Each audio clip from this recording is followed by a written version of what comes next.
Hello children, hi, how are you? Enjoyed a lot during your holidays, है ना? But now it's study time.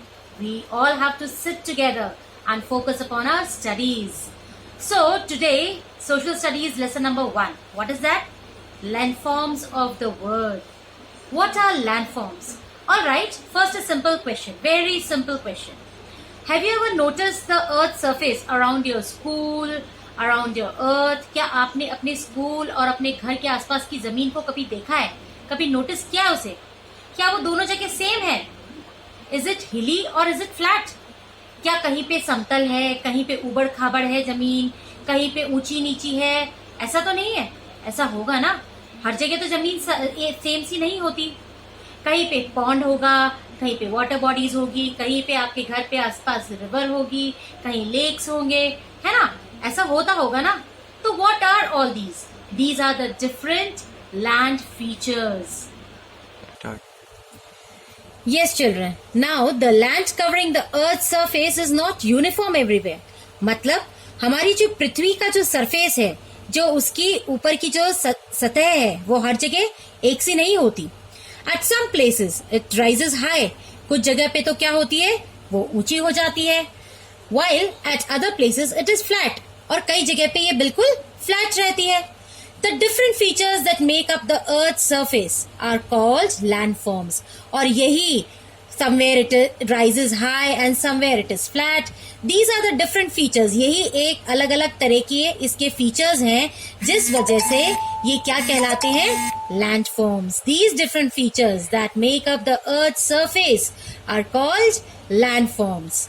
There are 4 main landforms. Now landforms are of 4 main types. And what are those landforms? These are mountains, plains, plateaus and deserts. क्या क्या है? Mountains, plains, plateaus and deserts. These are the 4 main landforms. Now we are going to study about them in detail below. Okay. Some landforms are formed by forces that act on the surface of the earth, such as water, wind and ice. कुछ जो landforms हैं हमारी पृथ्वी के, वो force से बनते हैं, हमारी पृथ्वी के फोर्स की वजह से बनते हैं. और वो क्या क्या है? जैसे पानी, आंधी और बर्फ. Some are formed by processes occurring deep inside the earth. और कुछ जो है हमारी पृथ्वी के अंदर कुछ प्रोसेसेस चलते रहते हैं, कुछ उथल पुथल हमारी पृथ्वी के अंदर चलते रहते हैं, उस वजह से होते हैं. ठीक है, तो अब हम पहले किसके बारे में जानेंगे? Mountains, valleys and passes. Okay.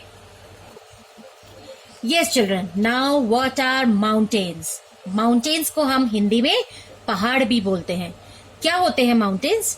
Mountains and hills are rocky masses of land that rise higher than the surroundings. Mountains भी ऊंचे ऊंचे होते हैं और hills भी ऊंचे ऊंचे होते हैं, चट्टानों की तरह उनसे भी ऊंचे होते हैं, जो हमारी पृथ्वी से ऊंचे उठे हुए होते हैं. हमारे आसपास की जो सराउंडिंग्स हैं उनसे ऊंचे उठे हुए होते हैं. तो लेकिन फिर दोनों में डिफरेंस क्या है? What is the difference between mountains and hills?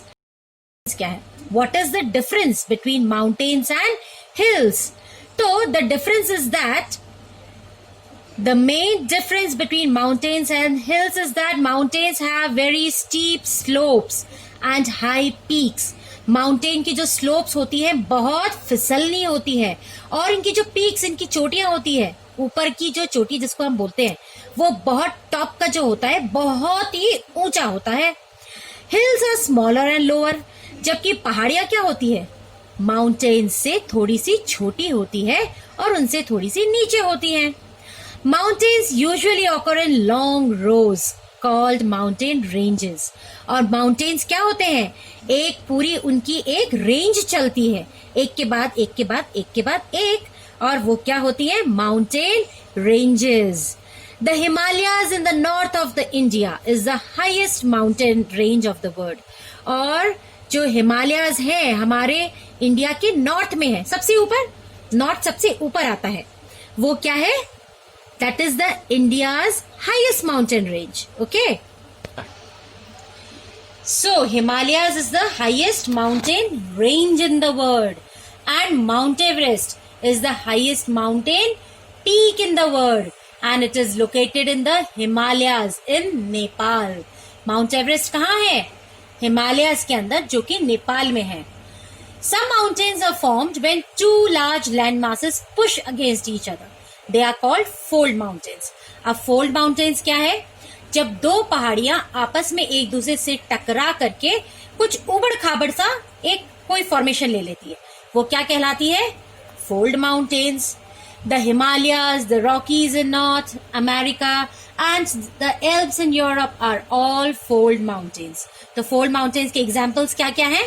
The Himalayas, the Rockies in North America, the Alps in Europe. ठीक है, ये 3 फोल्ड माउंटेन्स हैं. Some mountains are formed when molten rock from deep inside the earth rises to the surface, forming a volcano. These are called volcanic mountains. अब कई जगह कई इलाकों में भूकंप आते हैं. भूकंप का नाम तो सुना होगा आपने. वो भूकंप किसकी वजह से आते हैं? वो पृथ्वी के अंदर कुछ गड़बड़ छड़बड़ सा होता है, उबड़ खाबड़ कुछ होता है, और फिर जोरदार एक धमाका होता है, पृथ्वी के अंदर से कुछ निकलता है और हर कंप मच जाता है हर जगह पे, है ना. वो क्या कहलाता है इंग्लिश में?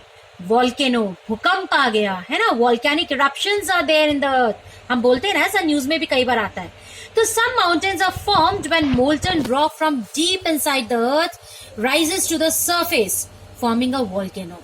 जब हमारी पृथ्वी के अंदर से अग्नि से भी गर्म, मतलब आग से भी गर्म कुछ ज्वलन पदार्थ हमारी पृथ्वी के अंदर से निकलता है, वो क्या है? वो वॉल्केनिक इरप्शंस क्रिएट करता है, और वही तो वॉल्केनिक माउंटेन्स हैं. Mount Fuji in Japan and Mount Vesuvius in Italy are volcanic mountains.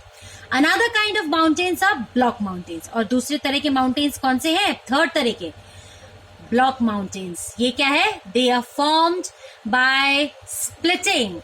ये जब हमारी पृथ्वी के बीच में कोई गैप आ जाता है, फिर जब कभी भी हमारी पृथ्वी आपस में जुड़ती है तो कुछ कहीं से भी थोड़ा बहुत ऊंचा नीचा उठ जाता है, तो वो क्या है? ब्लॉक माउंटेन्स है. Now examples of block mountains are the Sierra Nevada mountains in the USA and the Black Forest mountains in Germany. ये 2 एग्जाम्पल्स हैं. तो हमने आज पढ़े 3 तरह के माउंटेन्स. कौन कौन से हैं वो 3 तरह के माउंटेन्स? जल्दी से बता दीजिए. एक तो ब्लॉक माउंटेन्स थे, एक वॉल्केनिक माउंटेन्स थे, और एक और कौन से थे? जल्दी जल्दी बताइए, फटाफट फटाफट फटाफट. फोल्ड माउंटेन्स थे शायद, है ना. तो 3 mountains once again: fold mountains, volcanic mountains and block mountains. Okay.